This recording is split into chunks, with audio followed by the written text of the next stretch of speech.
Abramos a palavra de Deus em Atos dos Apóstolos, capítulo 17, dos versos 16 a 34. Atos 17, de 16 a 34, leiamos com atenção. Enquanto Paulo os esperava em Atenas, o seu espírito se revoltava em face da idolatria dominante na cidade. Por isso dissertava na sinagoga entre os judeus e os gentios piedosos, também na praça todos os dias, entre os que se encontravam ali. E alguns dos filósofos epicureus e estoicos contendiam com ele, havendo quem perguntasse: que quer dizer esse tagarela? E outros: parece pregador de estranhos deuses, pois pregava a Jesus e a ressurreição. Então, tomando-o consigo, o levaram ao Areópago, dizendo: podemos saber que nova doutrina é essa que ensinas? Posto que nos trazes aos ouvidos coisas estranhas, queremos saber o que vem a ser isso. Pois todos os de Atenas e os estrangeiros residentes de outra coisa não cuidavam, senão dizer ou ouvir as últimas novidades. Então Paulo, levantando-se no meio do Areópago, disse: senhores atenienses, em tudo vos vejo acentuadamente religiosos, porque passando e observando os objetos de vosso culto, encontrei também o altar no qual está inscrito ao Deus desconhecido. Pois este que adorais sem conhecer é precisamente aquele que eu vos anuncio, o Deus que fez o mundo e tudo o que nele existe, sendo ele Senhor do céu e da terra. Não habita em santuários feitos por mãos humanas, nem é servido por mãos humanas como se de alguma coisa precisasse. Pois ele mesmo é quem dá a todos vida, respiração e tudo mais. De um só fez toda a raça humana, para habitar sobre toda a face da terra, havendo fixado os tempos previamente estabelecidos e os limites da sua habitação, para buscarem a Deus, se porventura tateando o possam achar, bem que não está longe de cada um de nós. Pois nele vivemos e nos movemos e existimos, como alguns dos vossos poetas têm dito, porque dele também somos geração.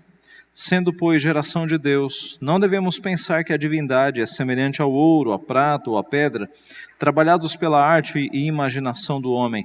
Ora, não levou Deus em conta os tempos da ignorância. Agora, porém, notifica aos homens que todos, em toda parte, se arrependam, porquanto estabeleceu um dia em que há de julgar o mundo com justiça, por meio de um varão que destinou e acreditou diante de todos, ressuscitando dentre os mortos. Quando ouviram falar de ressurreição de mortos, uns escarneceram e outros disseram: a respeito disso te ouviremos noutra ocasião. A essa altura, Paulo se retirou do meio deles. Houve, porém, alguns homens que se agregaram a ele e creram. Entre eles estava Dionísio, o Areopagita, uma mulher chamada Dâmaris, e com eles outros mais. Vamos orar. Pai Santo, nós mais uma vez estamos diante da Tua Santa Palavra, que nos traz um registro fiel de fatos que aconteceram no passado, manifestações do Teu poder entre homens tão estudados, e nós precisamos desta palavra. Ó Pai, nós precisamos entender qual é o poder da Tua Palavra, do Teu Santo Espírito, do Evangelho, para que sejamos fortalecidos pelo Senhor, e para que com o nosso coração cheio de fé, preguemos o Evangelho com ousadia. Abençoa-nos, portanto, a entender a Tua Palavra, entender o que aconteceu no passado e aplicar a Tua Palavra aos nossos dias, no nosso coração, na nossa mente. Usa o Teu Santo Espírito, Pai, para fazer o que apenas Ele pode fazer, que é aplicar a Tua Palavra em nossa vida, em nosso coração, a imprimi-la com fogo em nosso coração, para que nós sejamos fortalecidos pelo Senhor, animados, ó Pai, para pregar o Teu nome, pregar o Teu Evangelho, sairmos da omissão e anunciarmos o Teu nome, porque sabemos que esta vida é curta, este mundo é passageiro, ó Pai, ele é temporário e ele, sem o Senhor, não tem, ó Pai, esta vida sem o Senhor não tem qualquer valor. Abençoa-nos, portanto, aclara as nossas mentes, os nossos corações, é o que nós pedimos humildemente, e em nome de Jesus, amém. Alguma vez você já se pegou pensando que essa nossa geração é uma geração muito difícil de receber o Evangelho, de que talvez não haja conversão para esses jovens, alguns jovens tão envolvidos com filosofias, alguns jovens tão envolvidos com ateísmo. Eu não me lembro de uma época em que nós encontrássemos tantos adolescentes e tantos jovens se declarando ateus.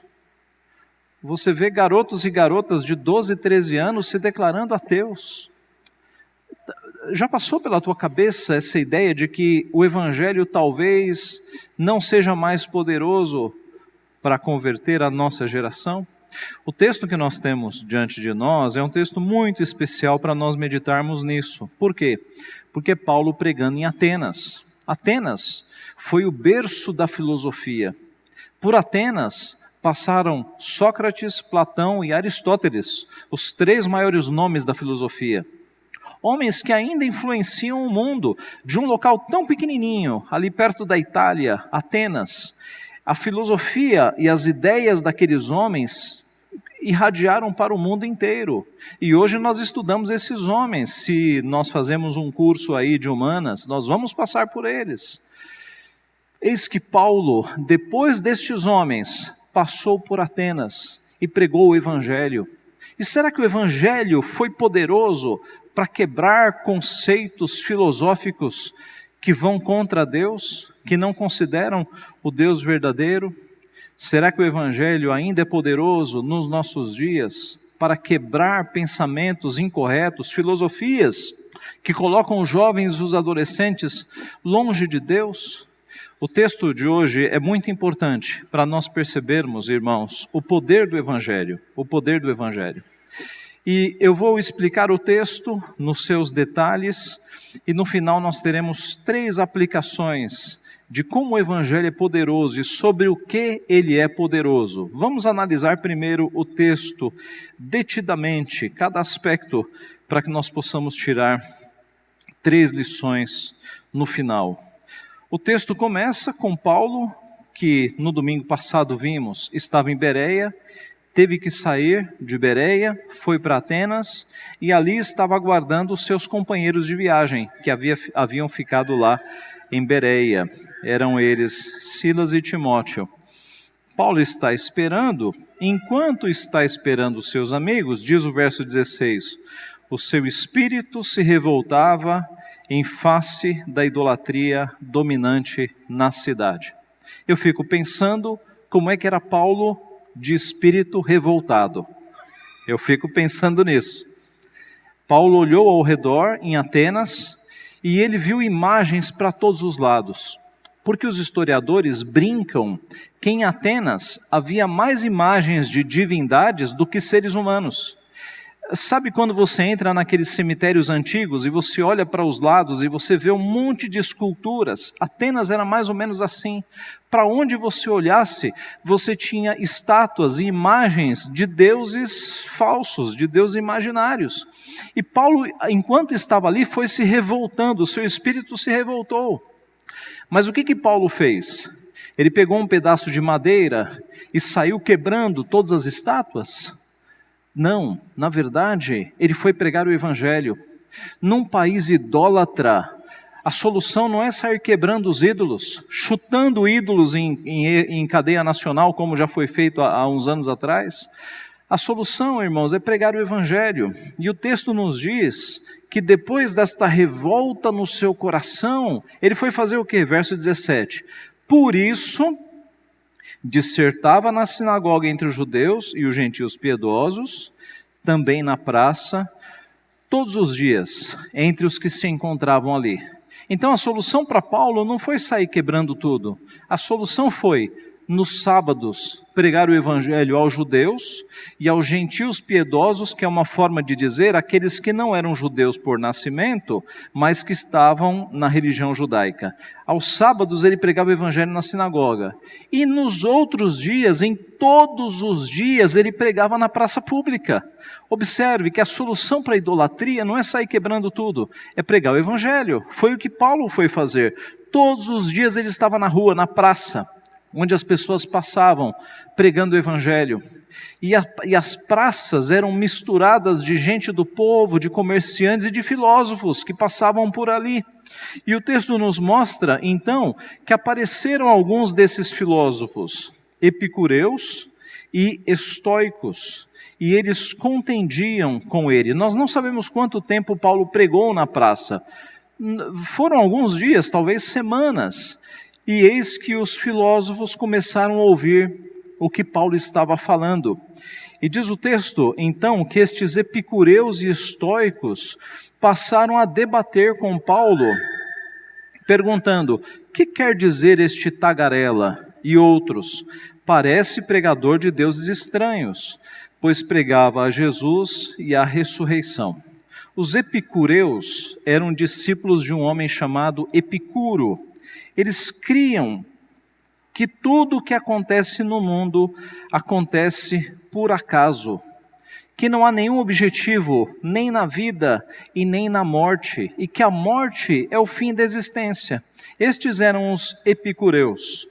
Já os estoicos, eles eram fatalistas, panteístas. Eles criam que tudo era Deus. A barata é Deus, a árvore é Deus, o mosquito é Deus. O panteísmo entende que Deus não é um ser pessoal, mas que a criação é divinizada, que Deus está em todos os aspectos da criação. E eles criam então que tudo o que acontece é porque há uma determinação fatalista da divindade que habita em todas as coisas, para que as coisas aconteçam. Eles eram deterministas, eles eram fatalistas. É por isso que os estoicos ficaram conhecidos como aqueles que aceitavam o sofrimento sem reclamar. É por isso que a gente vê a expressão de um sofrimento estoico, porque os estoicos entendiam que tudo foi determinado pelas divindades e que por isso não adianta reclamar, o jeito é aceitar o sofrimento sem reclamação. Pois essas duas classes de filósofos da época, epicureus e estoicos, estavam muito curiosos para saber que tipo de pregação era essa que Paulo estava anunciando. Nos versos 19, 20 e 21, nós vemos que eles pegaram Paulo e o levaram até o Areópago. O que era o Areópago? Ele ficava numa região superior, mais alta da cidade. Do Areópago você conseguia ver Atenas, ficava numa região mais alta. E o Areópago era um tribunal composto de mais ou menos 30 homens que eram juízes supremos de Atenas. Estes 30 homens eram filósofos, eram os mais sábios de Atenas. Era como se fosse, comparando conosco, mais ou menos, o nosso STF. Era a Suprema Corte de Atenas. Só que era uma corte não voltada para o direito, era voltada para a filosofia. Porque naquela época, meus irmãos, o auge do saber era a filosofia. Então os filósofos eram tidos como os homens mais sábios. E nesta corte de cerca de 30 homens, eles julgavam não apenas as causas cíveis que apareciam, mas também, quando surgia uma nova filosofia, eles analisavam essa filosofia para ver se ela chocava com alguma das ideias da cidade, com alguma divindade imaginária da cidade. Era um grande tribunal. Paulo foi levado para lá. Você observa no texto que Atenas era uma cidade que gostava de novidades. Veja o verso 21. Pois todos os de Atenas e os estrangeiros residentes de outra coisa não cuidavam, senão dizer ou ouvir as últimas novidades. Observe que a filosofia e a religiosidade que reinava em Atenas não satisfazia o coração daquelas pessoas. Elas estavam sempre querendo as últimas novidades. Irmãos, é só o evangelho que preenche o coração. Aquelas pessoas estavam cercadas de tanta filosofia, de tanta religiosidade, de tantas imagens, mas faltava algo no seu coração. Eles queriam saber as últimas novidades. Então eles levaram Paulo para o Areópago, e o discurso que Paulo vai fazer no Areópago, meus irmãos, iluminado, inspirado por Deus, é uma peça impressionante, que mostra a coragem de Paulo, o tato de Paulo. O que é tato?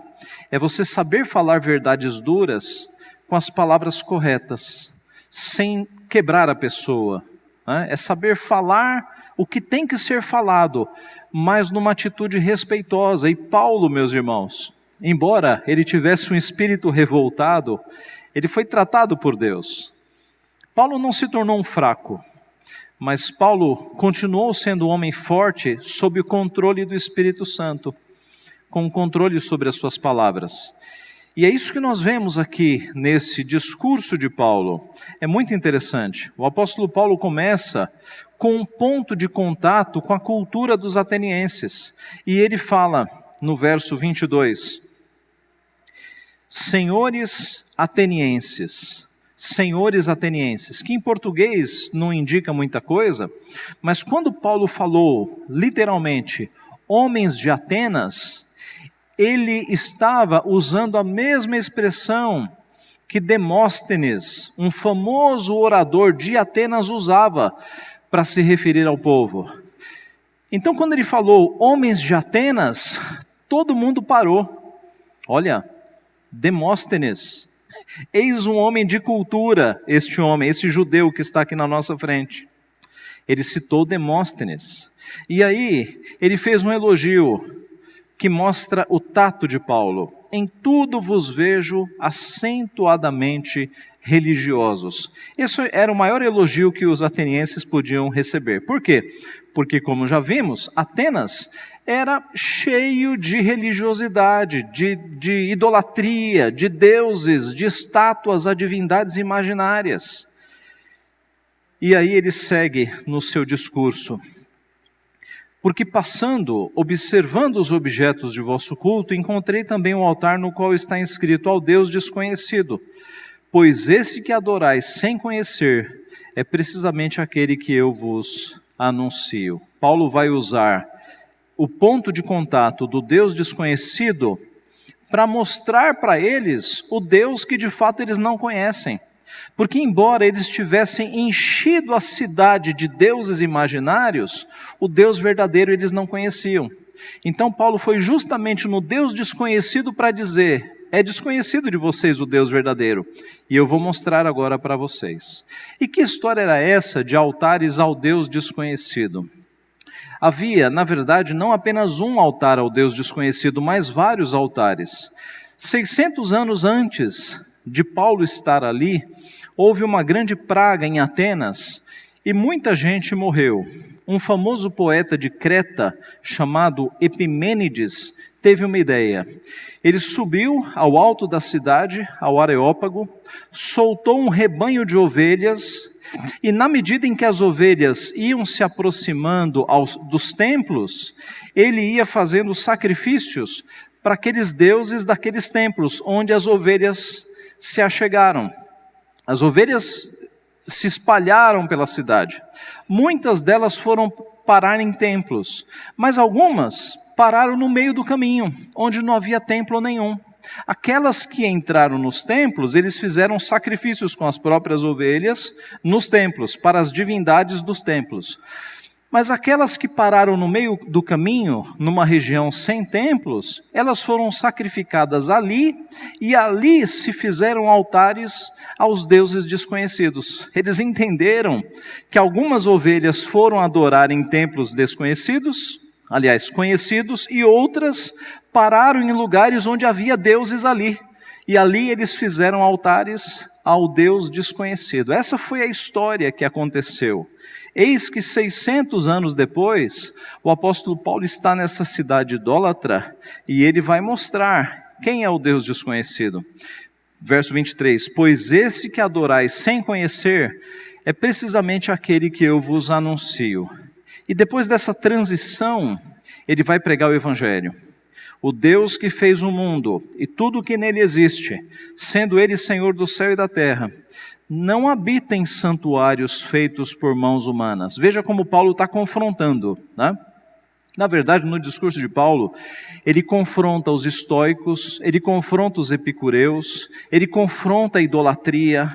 O evangelho ali está destruindo a idolatria.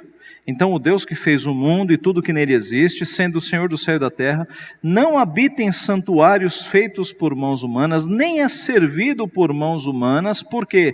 Porque os altares, aquela multidão de altares que existiam, eram alimentados diariamente, sacrifícios eram feitos, comida era colocada ali. E Paulo está dizendo, o Deus verdadeiro, ele não é servido por mãos humanas, ele não habita em santuários feitos por mãos humanas, como que se de alguma coisa precisasse, pois ele mesmo é quem a todos dá vida, respiração e tudo mais. De um só fez toda a raça humana para habitar sobre toda a face da terra, uma referência a Adão. De um só fez toda a raça humana, havendo fixado os tempos previamente estabelecidos e os limites da sua habitação, para buscarem a Deus, se porventura tateando o possam achar, bem que não está longe de cada um de nós. E aí vem um novo ponto de contato. Pois nele vivemos e nos movemos e existimos. Isso é uma citação de Epimênides, poeta cretense, o mesmo poeta que teve a ideia de soltar as ovelhas. Observe que Paulo tem esse tato de, conversando com pessoas de alguma cultura, ele fazer referências à cultura, para mostrar que ele não é um alienado, que segue apenas a religião que lhe foi ensinada. Ele entende o pensamento daquela cultura e ele está mostrando que Deus é superior àquela cultura. Outro ponto de contato, porque dele também somos geração. Quem falou isso foi Aratus, um poeta da Cilícia, 315 a.C.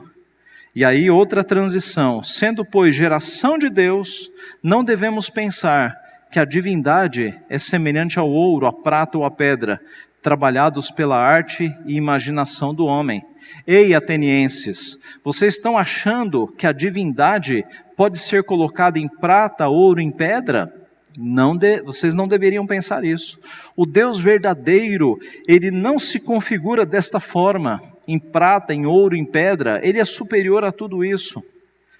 E agora vem o ponto mais confrontador do discurso de Paulo. Ora, Deus não levou em conta os tempos da ignorância, porém, notifica aos homens que todos em toda parte se arrependam, porquanto estabeleceu um dia em que há de julgar o mundo com justiça, por meio de um varão que destinou e acreditou diante de todos, ressuscitando dentre os mortos. Meus irmãos, o apóstolo Paulo, diante dos 30 homens mais sábios de Atenas, ele diz: Deus não levou em conta a ignorância de vocês, mas ele notifica que vocês se arrependam, porque ele vai julgar o mundo. Ele julgou o mundo por meio de um varão que ele ressuscitou.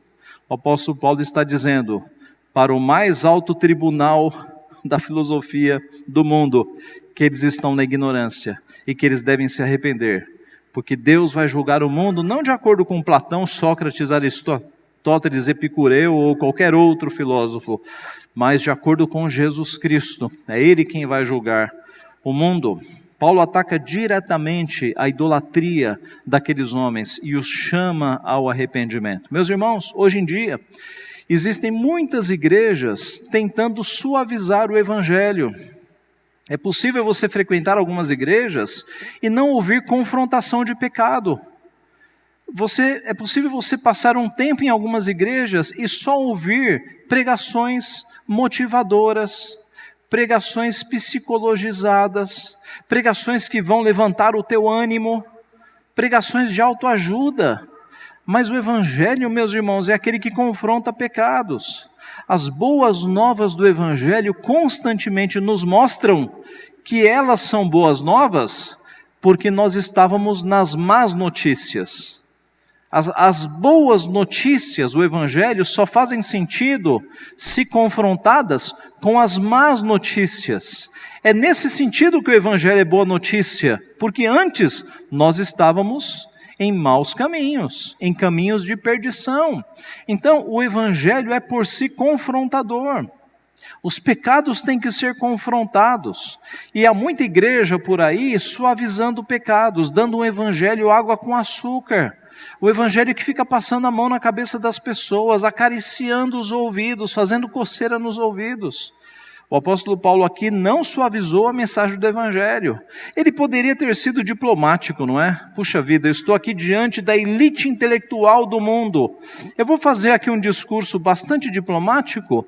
Quem sabe eles me consideram um sábio também, e aí eu posso influenciar mais com o Evangelho. Ele não caiu nessa história.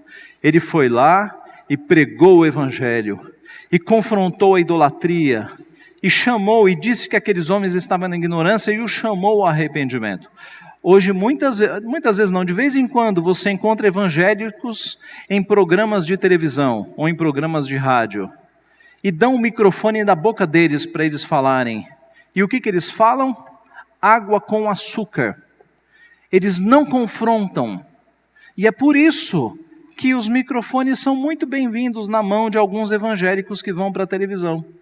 O dia que subir um evangélico ali, que começar a denunciar pecados, que começar a confrontar os pecados da emissora e do mundo, nunca mais vão dar um microfone na mão de um crente. Mas essa geração de evangélicos hoje, ela é, meus irmãos,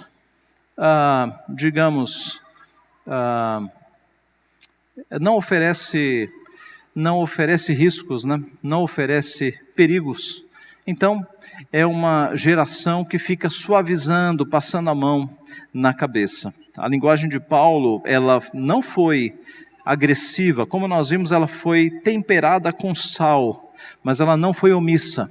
Ele de fato denunciou os pecados daquela cidade. 3 aplicações, meus irmãos, 3 lições que nós podemos tirar deste texto sobre o poder do Evangelho. Primeiro, o poder do Evangelho é superior à cultura. É o poder do Evangelho sobre a cultura. Algumas igrejas no nosso país ficam brincando com a cultura, tentando colocar a cultura dentro da igreja, né? Por exemplo, vamos fazer uma série de sermões aqui sobre os últimos acontecimentos da cultura, uma série de televisão, uma série de cinema. Vocês já devem ter visto isso, né?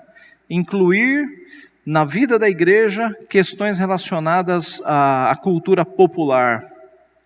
Isso não é pregar o Evangelho com sabedoria.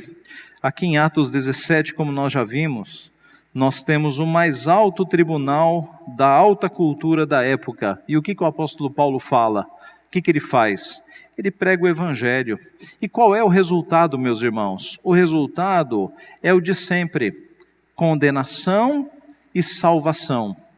Condenação e salvação. Veja o versículo 32 a 34. Quando ouviram falar de ressurreição de mortos, uns escarneceram e outros disseram: a respeito disso te ouvirei noutra ocasião. A essa altura Paulo se retirou do meio deles. Houve, porém, alguns homens que se agregaram a ele e creram. Entre eles estava Dionísio, o Areopagita, uma mulher chamada Dâmaris, e com eles outros mais. Lembra-se dos 30 do Areópago? Um se converteu. Um chamado Dionísio, Areopagita, do Areópago, se converteu. Mas observe, não foram 20, nem 25. De 30, um se converteu. É um belo exemplo do que nós temos nos nossos dias, meus irmãos. O povo que se converte ao Senhor, os eleitos de Deus, é um povo pequeno. Por quê? Porque Cristo disse que largo é o caminho que conduz ao inferno. Grande é a porta, mas o caminho que conduz à salvação é estreito e a porta é apertada. Por quê? Porque são poucos que passam por ela. Muitos são chamados, poucos são os escolhidos. Então questione muito essas igrejas que são muito populares. Está cheio de não convertido lá dentro, meus irmãos. Porque os convertidos são poucos. E aqui, numa pregação de 30, talvez tivesse mais gente ali ouvindo o Evangelho, salvou-se um Areopagita. Outras pessoas foram convertidas, e é citada Dâmaris. Dâmaris, para ser citada pelo nome, deveria ser uma mulher de posição na sociedade, uma mulher bastante conhecida. O ponto é, o Evangelho é superior à cultura. Paulo pregando em Atenas, e o Evangelho converteu um Areopagita. Eu já falei para vocês que uma vez eu conheci um presbítero lá em Santa Catarina, nós ficamos hospedados na casa dele, e quando eu entrei na biblioteca do presbítero, eu fiquei admirado da quantidade de livros. E eu falei, qual é a sua história? Como é que o senhor se converteu? E aí ele não respondeu na hora, mas num tempo à mesa, depois ele respondeu. Ele disse que ele era professor da USP, pós-doutor na área de geologia, na USP aqui em São Paulo, né? Na área de geologia, e ele era ateu. Ele não suportava crentes. Mas ele tinha uma aluna que era uma aluna exemplar. Uma aluna que era bondosa com os amigos, que era simpática, que tirava as maiores notas. E o único defeito daquela aluna, na visão dele, é que ela era crente. E ela era uma crente fiel. E ele disse que as maiores notas que ele já deu na vida foi para aquela aluna. Eis que ela se formou e deu uma Bíblia de presente para ele, com uma bela dedicatória. Ele, sendo ateu, pegou aquela Bíblia e jogou de lado. Passaram-se aí alguns anos, e ele adoeceu e foi para o hospital e ficou entre a vida e a morte. E num momento de consciência, ele pediu para a esposa trazer a Bíblia. E ele começou a ler a Bíblia. E Deus o converteu na cama de um hospital pela leitura da Bíblia. Ele retornou para a sua cidade, achou uma igreja, passou a frequentar a igreja. Deus o tirou da morte e ele, convertido, cresceu na fé, tornou-se presbítero Pascoal, lá de Santa Catarina. Meus irmãos, um ateu, professor da USP, alguém que olhando você fala, esse aí nunca vai se converter. O tanto de gracinhas e de coisas que ele falou contra o Evangelho, mas Deus foi lá naquele coração de pedra e quebrou o coração de pedra e o transformou num coração de carne. O Evangelho é poderoso acima de qualquer cultura. Então, nunca duvide do poder do Evangelho. Quando alguém te disser assim, esses tempos são difíceis, as pessoas não estão se convertendo, irmãos, não acredite nisso. O Evangelho é o poder de Deus, diz Paulo aos Romanos, para a conversão de todo aquele que nele crê. Então não existe coração que não possa ser quebrado pelo poder do Evangelho. Creia no poder de Deus. Em Atenas, berço da filosofia, teve quem se convertesse. Nos nossos dias é a mesma coisa. Não se engane com esse tipo de discurso de que Deus não está convertendo pessoas. Deus continua convertendo pessoas. Não há coração que possa aguentar a graça irresistível, o poder do Evangelho. O poder de Deus é superior à cultura. Uma segunda aplicação, o poder de Deus é superior à maioria. Nós já falamos que o povo de Deus é um povo menor mesmo. Mas observe Paulo aqui. Não havia uma igreja evangélica em Atenas. Era Paulo sozinho, com uma legião de homens e mulheres que estavam se perdendo. E ele fez o quê? Ele pregou o evangelho. E as pessoas começaram a se converter. Então não desanime se você for o único crente na tua família. Não desanime se você for o único crente na tua rua, no teu bairro. Pregue o evangelho, porque o poder de Deus é superior à maioria. O poder de Deus pode converter pessoas. Paulo não se intimidou. Paulo foi para a praça pública, foi para a sinagoga, pregou o evangelho e Deus converteu os eleitos que tinham que ser convertidos. O mesmo se dará na tua família. Pregue o evangelho e Deus fará a obra. Seja você a única, o único da tua família. Pregue o evangelho. O evangelho de Deus é poderoso. Se Deus tem pessoas eleitas na tua família, elas virão, elas serão convertidas pelo Senhor. A igreja, meus irmãos, deve pregar o Evangelho, porque o poder do Evangelho é superior às questões numéricas. E por fim, o Evangelho é superior às distinções sociais, às classes sociais, não é? É o que nós vemos aqui, o apóstolo Paulo estava pregando na praça para todo mundo. A praça não escolhe pobres ou ricos, a praça é um local público, e Paulo estava lá pregando para todo mundo. A elite intelectual o chamou para ouvi-lo, Paulo foi lá pregar, mas era o Paulo que pregava para todas as pessoas, sem fazer acepção de pessoas. Nós lemos Tiago capítulo 2, o nosso Deus não admite que nós façamos acepção de pessoas. Há no movimento evangélico brasileiro algumas igrejas que ficam fazendo acepção de pessoas. Nós vamos criar uma igreja para atingir a elite da cidade, a classe A e B. Por que isso? Só quer atingir os ricos? A igreja, meus irmãos, é um local onde não há esse tipo de discriminação. Aqui estão ricos e pobres sentados no mesmo banco, homens e mulheres, estrangeiros e nacionais, brancos e negros. Aqui é o local, meus irmãos, que é a família de Deus, e Deus não faz acepção de pessoas. Mas tem um tipo de evangelho falsificado por aí que fica fazendo acepção de pessoas. Tá? Você entra em algumas igrejas, só tem elite, e eles não têm trabalhos, e eles têm toda uma linguagem para atingir a elite. É uma igreja segregacionalista, segregária, né, que faz separação entre as pessoas. O evangelho de Deus é poder para a pregação, meus irmãos, de todo aquele que crê. Lá na carta aos Romanos, capítulo 1, Paulo escreveu que ele é devedor, tanto a grego como a bárbaros. Quando Paulo fala em grego e bárbaros, ele não está pensando na distinção judeus e não judeus. Ele está pensando na distinção de sábios e não sábios. Os gregos eram altamente sábios do ponto de vista do conhecimento. Os bárbaros não. Os bárbaros eram povos que não sabiam escrever, que não haviam sido educados. E ele diz, eu sou devedor tanto a grego como a bárbaros, porque o evangelho tinha que atingir a todos, sem distinção. Nós não podemos fazer discriminação de pessoas. Lá em Corinto, no texto da ceia, 1 Coríntios 11, estava havendo uma discriminação ali. Os ricos chegavam primeiro, comia tudo, e Paulo os repreende, porque eles estavam desprezando os que nada têm. Aquela fatia pobre da igreja, estava havendo ali uma discriminação dentro da igreja. Nós temos que ficar muito atentos, para que isso não aconteça no nosso meio, que nós sejamos uma família unida, sem acepção de pessoas. Concluindo, meus irmãos, será que a geração de hoje é uma geração que não vai se converter? Será que o evangelho deixou de ser poderoso? De jeito nenhum. De jeito nenhum. Sabem, uma vez nós organizamos uma viagem missionária para o Rio Grande do Sul, que é o estado menos evangelizado no nosso país. O Rio Grande do Sul tem mais terreiros de Umbanda do que a Bahia. Tá? Por um acordo equivocado histórico das igrejas, lá no século XIX, o Rio Grande do Sul ficou sem evangelização.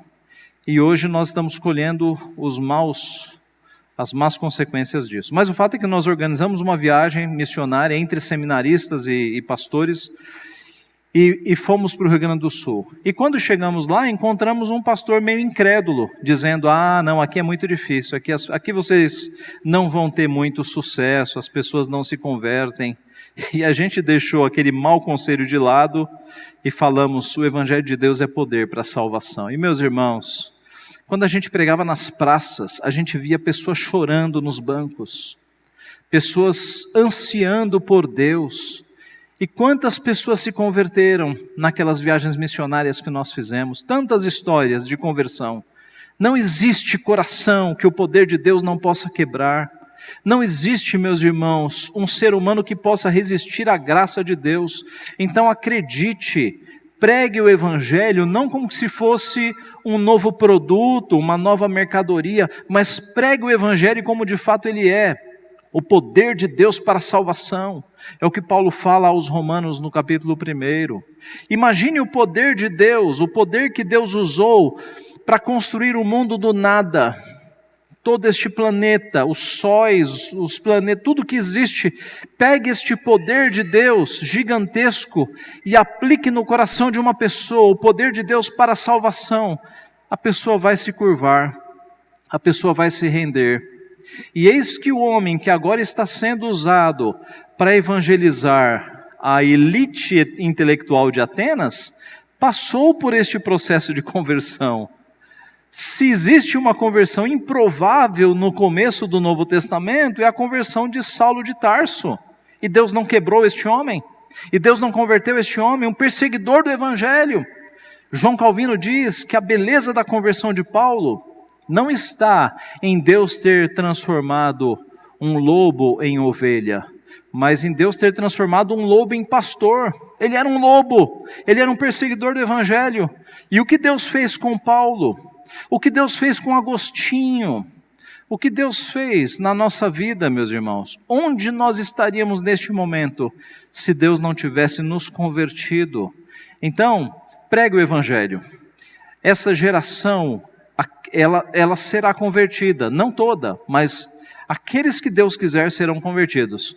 Podem ser ateus, podem ser filósofos, podem ser católicos apostólicos romanos, podem ser espíritas, budistas, muçulmanos, pessoas ligadas ao baixo espiritismo, ao alto espiritismo. Se Deus escreveu o nome dessas pessoas no livro da vida, elas virão. Elas não resistirão, porque o poder do Evangelho é gigantesco e a graça é irresistível. E nós devemos ter a consciência disso e não devemos ser omissos e envergonhados e covardes. Devemos anunciar o Evangelho de Deus, que é poderoso. E aqueles que são do Senhor virão, creia nisso, nunca duvide do poder de Deus. Ele salvou a tua vida, Ele tem salvado a vida de tanta gente, Ele salvará a vida daqueles que são dele. Que Ele assim nos abençoe. Amém.